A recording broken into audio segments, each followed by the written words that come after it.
very excited to discuss with you today what many may think is actually a controversial topic.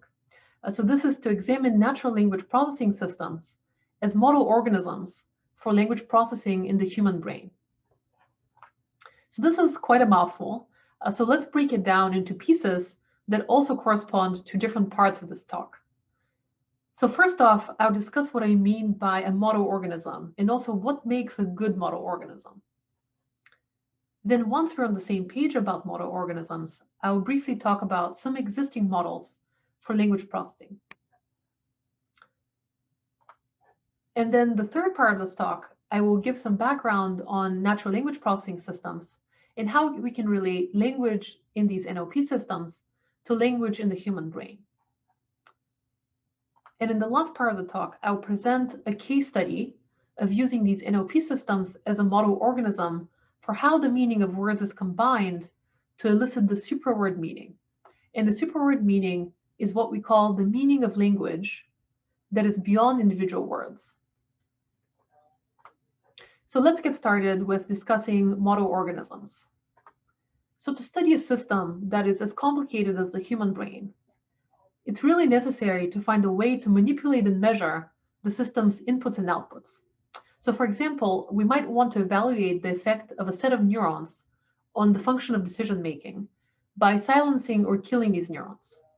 So these manipulations can involve invasive methods that cannot be done in humans, of course, due to ethical reasons. So instead, researchers studied the brains and behaviors of animals. So these are what we call model organisms.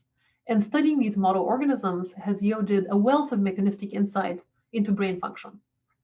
So for example, squids were used to study the mechanisms underlying the generation of action potentials because of their giant axons, which allow the insertion of voltage clamp electrodes. Another example is horseshoe crabs, which were used to study the mechanisms of retinal physiology, including lateral inhibition, because of the accessibility of individual nerve cells. And the last example is rats, which were used to study the neural components of spatial representation because of their exploration behavior and also because of their size. So rats are big enough to enable neural recordings during free behavior. Okay, but why were these specific animals chosen as model organisms for these specific functions?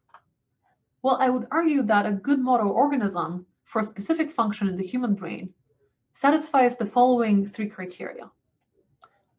The first one is that this model organism actually needs to perform this function. The second one is that the organism needs to provide a way to study this function that is easier than studying it in the human brain. And the third one is that this function in the model organism needs to have a way to be related to this analogous function in the human brain. So these three criteria taken together can specify whether a specific organism is a good model for a specific function in the human brain. Great, so we're specifically interested in language though. So what model organisms currently exist for language processing? Well, language processing itself can be subdivided into two main areas. So there's language production, such as writing and speaking, and language comprehension, which is reading, listening, and touching in the case of Braille. Language production itself has several model organisms that are studied, so specifically in vocalization. So the most common one is songbirds, but there's also evidence that killer whales, dolphins, and bats exhibit one characteristic of language production in humans that is actually very rare. So that characteristic is the ability to learn to imitate vocalizations from other individuals. So we can see that we have these model organisms for language production, but what about language comprehension? So there are fundamental questions about comprehension, such as what information is processed where, when, and how in the brain. But due to having fewer behavioral correlates than language production, language comprehension is not as easily studied in animals. So in fact, there has been a large focus within language comprehension on studying the human brain. So to study the human brain, many researchers use non-invasive brain recording techniques. And two examples of such non-invasive techniques that I also use in my work are fMRI and MEG. So fMRI has a good spatial resolution, which subdivides the 3D image of the brain into tiny 3D pixels, called volume pixels or voxels in short. The MEG, on the other hand, has a good temporal resolution, which measures the brain response at 306 locations on the head every millisecond. So for one word, which is presented for 500 milliseconds, we now have 500 samples of the brain response at each sensor. So in my work, I present many of these words to participants, and I record how their brain response varies as a function of the words that I present. So these non-invasive methods have led to several findings about language comprehension. So for example, researchers have found which regions of the brain support language comprehension by observing that these regions were more active for sentences than for lists of words in random order. Researchers also observed that the basic features of words are processed first, up until around 200 milliseconds after the word is first observed, which is also followed often by processing of the word meaning between 200 and 600 milliseconds. And then with respect to what information is processed in the brain during language comprehension, researchers have found that the representation of word meaning is largely distributed across cortex, but also consistent across different participants. But how is all of this information put together? So especially when trying to understand the meaning of multiple words. So this is where I believe that using natural language processing systems as model organisms may provide the most insight. So let's look at what natural language processing systems are, and I'll also then briefly show you how we can relate language in these NLP systems to language in the brain. So what are natural language processing systems? Well, NLP systems are computational devices that take inputs as inputs words, which also represent each of these words numerically. So they represent their meanings with a vector of numbers, and also learn to combine these numerical representation of each word with representations of other words in such a way that the system can finally output a representation that is useful for performing a specific task.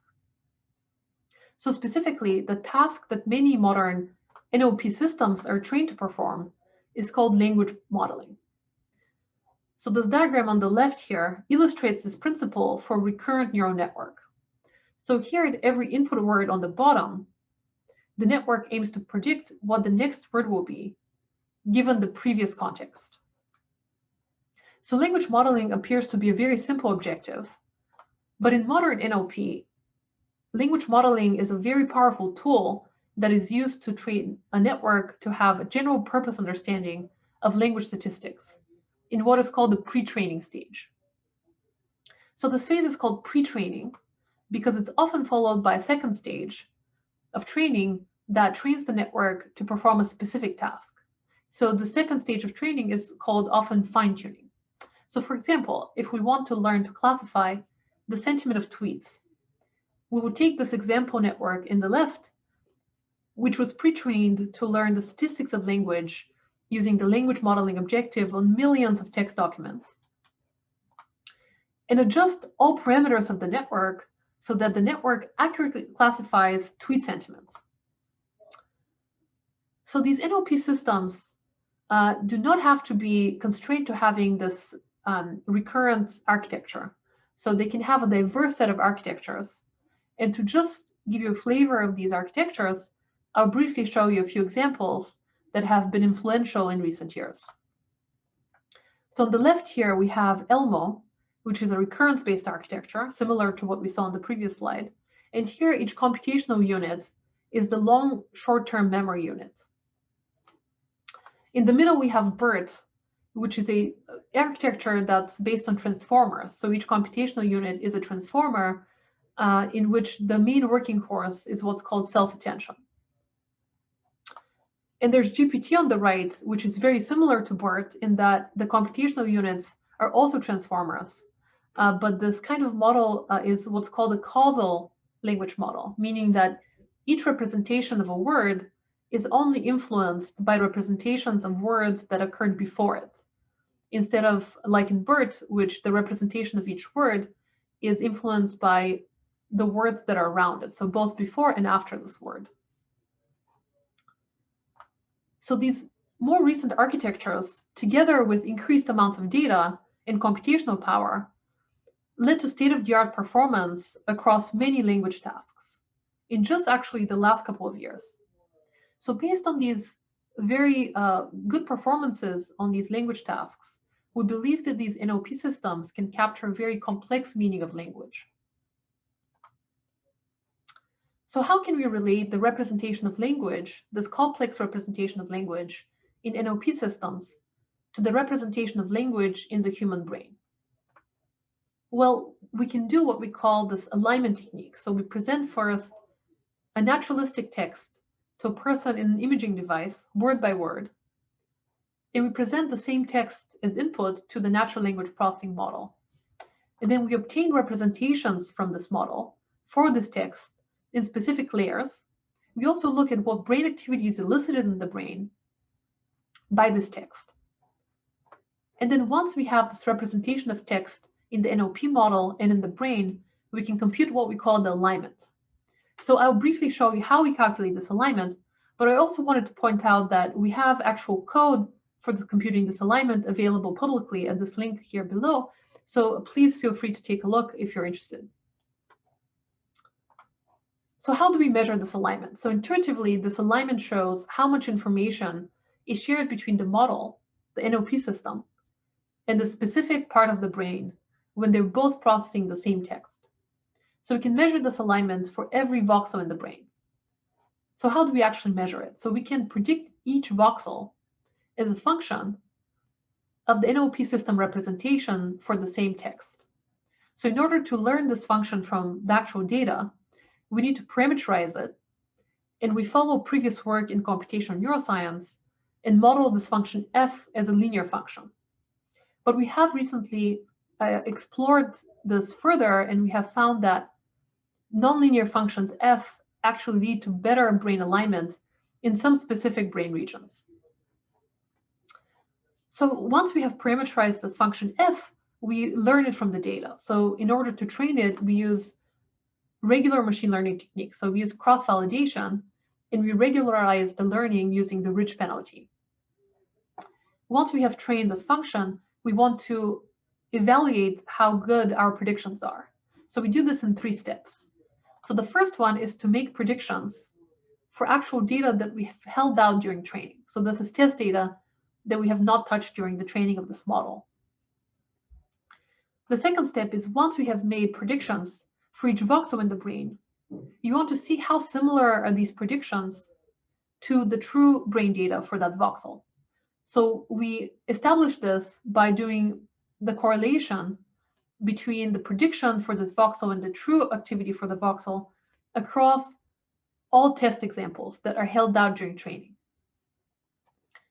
And the final step is once we have these correlations for each voxel, we want to make sure that they're not due to chance. So we do stringent hypothesis testing, which is often a permutation test, which is followed by a correction for multiple comparisons. So using this basic approach, a series of works, starting with Leila Webbe's work in 2014, have shown that representations from these NLP systems can predict brain recordings of people comprehending language extremely well, and way better than previous computational models.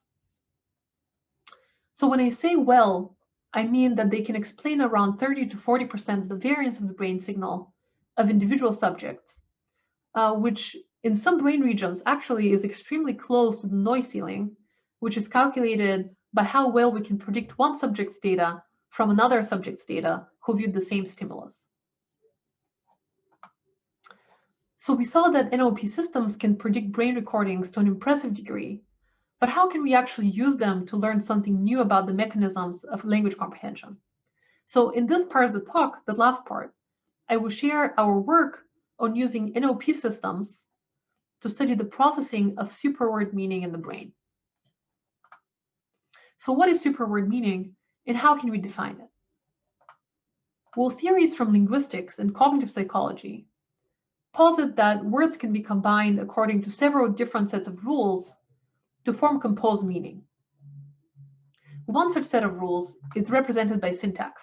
So for example, an adjective and a noun can always be combined to form a noun phrase. But this resulting syntactically composed meaning may not actually be semantically valid. So for example, colorless green ideas sleep furiously, which is coined by Chomsky, is an example of a syntactically valid construction, but is semantically nonsense. Another set of rules is represented by logical semantic composition. So this kind of composition puts together predicate argument structures, which do not directly follow from the syntactic rules and necessitate the separate kind of composition. So there's some backing from neuroscience for these types of composition in the brain, but neither one actually explains all effects that we see in the brain that are due to composition. So for example, there are effects that are shown in the left anterior temporal lobe by Lena Polkinen and her colleagues that are due to the composition of adjective-noun phrases. And these cannot be explained by either the syntactic or the logical semantic composition. So these researchers proposed a new kind of composition, which is called conceptual composition. And this has been investigated in cognitive psychology with a focus on adjective-noun and noun-noun composition. So a computational model of this conceptual composition is not yet clear. So we see that we don't have yet a complete theory that explains all facets of how the meaning of words is combined by the brain. But on the other hand, we have recent computational models that learn how to represent words and compose their meaning in a way that performs well across many language tasks. So these neural network-based models perform well without being trained using any explicit linguistic theory. And as we saw in the previous part of the talk, these networks also significantly predict brain activity when people observe the same language as the network. So it is possible that these networks compose linguistic meaning in a way that better aligns with the brain, because they can either capture multiple aspects of these previously composed composition theories, or because they can capture some new aspects that we don't yet have a linguistic theory for example, this conceptual composition. So in this work that I'll tell you about, we build on recent successes in natural language processing to create representations of text that have been shown to capture different types of this composed meaning. And we specifically build on this recurrent-based model, ELMO, which we touched on very briefly in the previous part of the talk, which uses context-free embeddings shown in yellow and in blue, and context embeddings that are shown in red. So we also use naturalistic text as stimuli in our experiments, such as a chapter of a book, to elicit processing of composed meaning that is closer to that in the real world. So now we ask, can we use any of these embeddings out of the box to study how the brain processes the composed meaning of natural text? So in this work, we show that in fact, all of these embeddings contain a mixture of individual word meaning as well as contextual meaning. So using these representations directly to predict brain recordings may in fact mislead us into interpreting activity that is related to the processing of individual words as activity that is related to the processing of composed meaning. So in this work, we propose to augment this contextual representation from the NLP model with a control procedure that can remove this individual word meaning. So intuitively, this control procedure aims to obtain a residual representation that contains the meaning that is beyond the meaning of individual words. And we term this representation, the residual representation, the superword meaning. So for example, in the sentence, Mary finished the apple, the superword representation would contain the concept of eating, even though eating is not one of the words in the sentence. So here we present a simple algorithm to disentangle the super word meaning from the individual word meaning in the context embedding. So first we learn this function g, which predicts the context embedding as a function of the individual words that make up the nearby context. We then obtain this residual representation, which is the residual of the prediction step, which contained information that is in the contextual representations, but could not be modeled as a linear function of the input words. So this residual is what we call the super word meaning. And here what we're doing is we're removing the correlations between the contextual representation and the individual word meaning. So then finally, we use the super word meaning representation to build encoding models that reveal which volume pixel in fMRI or sensor time point in MEG support the processing of super word meaning. So in this work, we used both fMRI and MEG recordings of people reading the same text. So here we use two imaging modalities for two main reasons. So the first one is that they have complementary spatial and temporal resolution. And we also, I forgot to mention that we present many of these words to participants. So we present 5,000 words, which is one book chapter, and we record how their brain activity varies as a function of these words. And each word is presented for 500 milliseconds. And we have 9 subjects in the fMRI experiment and 8 subjects in the MEG experiment.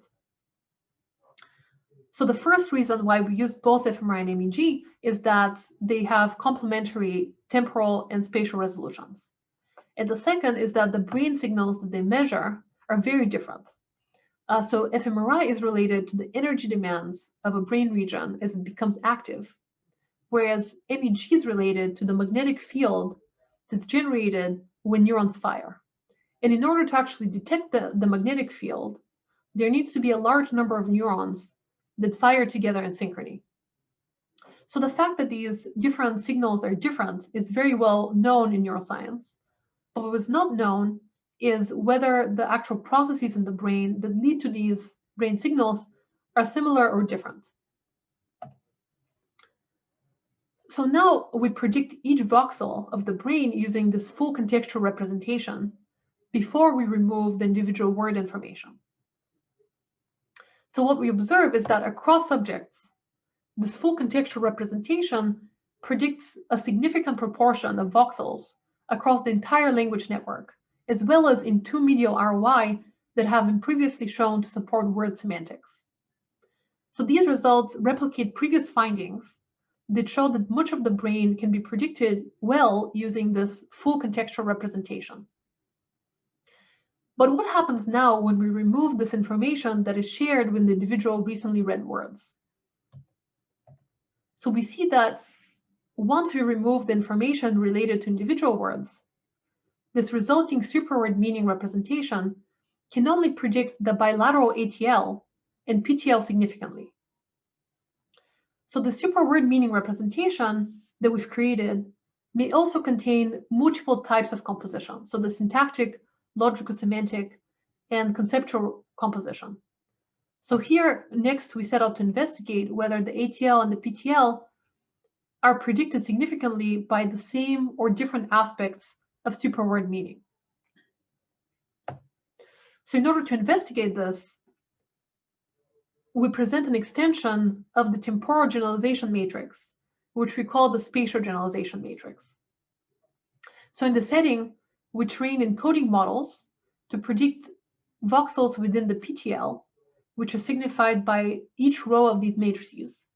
And we test how well these encoding models generalize to the interior temporal lobe voxels and also other PTL voxels, which are signified by the column of the corresponding PTL and ATL matrices. So what we observe is that the PTL cross-voxel correlations form 2 clusters, which here I'm visualizing using purple and orange outlines in the first object. So we see that in each of these 2 clusters, the voxels generalize to other voxels in the same cluster, but not to voxels in the other cluster.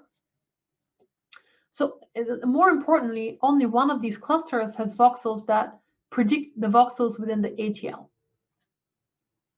So we also see that these clusters hold across participants on the right side. So it appears that a cluster of voxels in the bilateral PTL and the bilateral ATL can be explained well by the same type of superword meaning, whereas another cluster of bilateral PTL can be explained well by different facets of superword meaning. So where are these clusters in the actual brain? So we can visualize this by looking at how well each voxel can generalize to the ATL of other subjects. So here in bright colors, we have the voxels which can generalize well to the ATL. So we see that specifically the voxels in the left posterior superior temporal sulcus generalize well to the ATL across participants, whereas the voxels in the right PTL are much worse at generalizing to the ATL. So these visualizations suggest that the left posterior superior temporal sulcus and the ATL are predicted well by the same type of superword meaning, whereas the left PTL is predicted well by a different type of superword meaning. So we have actually since replicated our experiments in a totally different paradigm. So this paradigm is watching the movie Hidden Figures, where we predict the fMRI recordings of people watching the movie using the superword meaning extracted from the speech in the movie.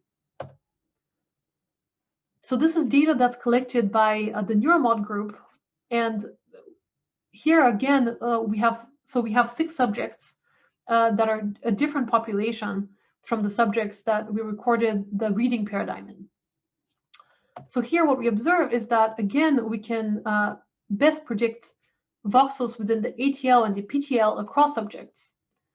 So these results are very encouraging because we see that the same regions are well predicted by the superword meaning representation. In a different fMRI paradigm, with a different sensory modality and a different subject population. So this is, again, very encouraging, but what we wanted to examine next is whether we can understand what the temporal dynamics of the processing of superword meanings were. So here we use MEG to shed light on these temporal dynamics. So in order to study the temporal dynamics, we predict the MEG sensor time points using the same superword meaning representation that we use to predict the fMRI recordings. So here the resulting performance is shown in dark red, which is almost invisible in this leftmost plot. So I've put a red bounding box to draw attention to it. So surprisingly, we find that no sensor time points are predicted significantly by this full context vector. And that performance is shown red on the same graph on the left. So the stark difference in performance between the full and the residual context in predicting the MEG recordings suggests that the individual word information is very important for predicting the MEG recordings. So to further investigate this, we predicted the MEG recordings using the representations corresponding to the individual words that were read very recently. And here I'm showing these results in yellow and in blue. So what we see is that the MEG sensor time points are indeed significantly predicted by information that is unique to the recently read words. And this performance is shown in dark yellow and dark blue on the plots on the right. So to summarize, our findings were that using the fMRI recordings, we revealed that hubs thought to process lexical level meaning also maintain composed meaning, suggesting a common substrate for lexical and combinatorial semantics. So here by lexical, I mean word level. So however, we found the surprising thing, which is that the MEG recordings were not significantly predicted by the superword meaning at all. And instead, the MEG recordings were very well predicted by information that was unique to the recently read words. So this difference between the fMRI and MEG results suggests that the processing of superword meaning may be based on neural mechanisms that are not related to synchronized cell firing, as is the MEG signal. So this finding also has consequences for building brain-computer interfaces, which decode the meaning from brain recordings directly. So while the high temporal resolution of MEG is very desirable for such devices, adopting MEG in the real world BCI may be difficult if you're not able to use them to decode composed meaning. So in summary, this work is evidence that the maintenance and integration of composed meaning in the brain may be supported by different processes. Great, so now we've touched on all of these different parts. So let's go back to our definition of what a good model organism is and see how the NLP systems do on this checklist. Great, so let's go from the bottom to the top. So the third property that we wanted for a good model organism was that we wanted to be able to relate the function, language processing or language comprehension in the system to language comprehension in the human brain. So in this talk, we saw how representations of language from the NLP system can be related to the representation of language in the human brain that are obtained by brain imaging recordings as subjects are comprehending language. So we also saw that the resulting alignment is quite high and almost up to the noise ceiling in some language processing regions. So here I would say that NLP systems fulfill this characteristic of a good model organism. So moving on to the next characteristic, which is that NLP systems would provide an easier platform for studying language comprehension than the human brain does. So the work that I presented on the case study on superword meaning showed how we can augment representations from these NLP systems to computationally isolate the superword meaning and actually study its processing signatures in the brain. So this is only one way in which we can modify the NLP system and observe how its relationship with the brain changes given this modification. So these kind of interventions can reveal the sufficient or necessary computations that underlie various linguistic tasks and perhaps one day language comprehension. So I would say that NLP systems also fulfill this characteristic of a good model organism. And now on to what I think is the most difficult characteristic to satisfy when it comes to language comprehension specifically. So does an NLP system actually comprehend language? So how can we measure this language comprehension? So we have these different ways to measure it. So for example, we can see whether a model can predict what word appears in a specific context. We can see how well this system performs on different language tasks. Or we can see how well the system performs at predicting brain activity of people comprehending language. So we saw that these NLP systems can do very well on all of these different tasks. But at the same time, an NLP system doesn't perfectly comprehend language. So to show you an example of this, of these failures that occur sometimes, I'm going to show you an example. So if I ask you a question, what broke? And I gave you two choices, the book and the table. Most people would choose table. So now if I've prefaced this with the context that I put the heavy table on the book and it broke, most of us will switch their answer to the book. So what would an NLP model choose in the setting? So it turns out that the NLP model would say that the table is the one that broke in both of these cases, because it presumably has learned that tables and breaking appear together in context more frequently than books and breaking. So this difficulty to reason beyond word associations is a current challenge for NLP systems. So here I would say that NLP systems don't perfectly comprehend language, but they are getting better at a rapid progress. So overall, this research direction of using NLP models as model organisms for language comprehension in the human brain is enabled by the very recent progress in neural networks for NLP. So when compared to just 3 years ago, today's models can capture much more complex linguistic meaning and continue to increase their alignments with the brain. So we're really just at the beginning of uncovering this overlap between machines and brains as information processing systems, and there are many more exciting opportunities ahead in using NLP systems to study language processing in the human brain. So moving forward, I believe that improving our evaluation metrics of language comprehension and updating the NLP systems to meet these comprehension metrics will result in NLP systems that are even better model organisms for language comprehension in the human brain. So thank you so much for your attention. And before we begin our discussion, I'd like to thank the whole NeuroMod team for really their hard work in putting together such high quality brain recordings and being so open to collaborating. So thank you all, and I look forward to your questions.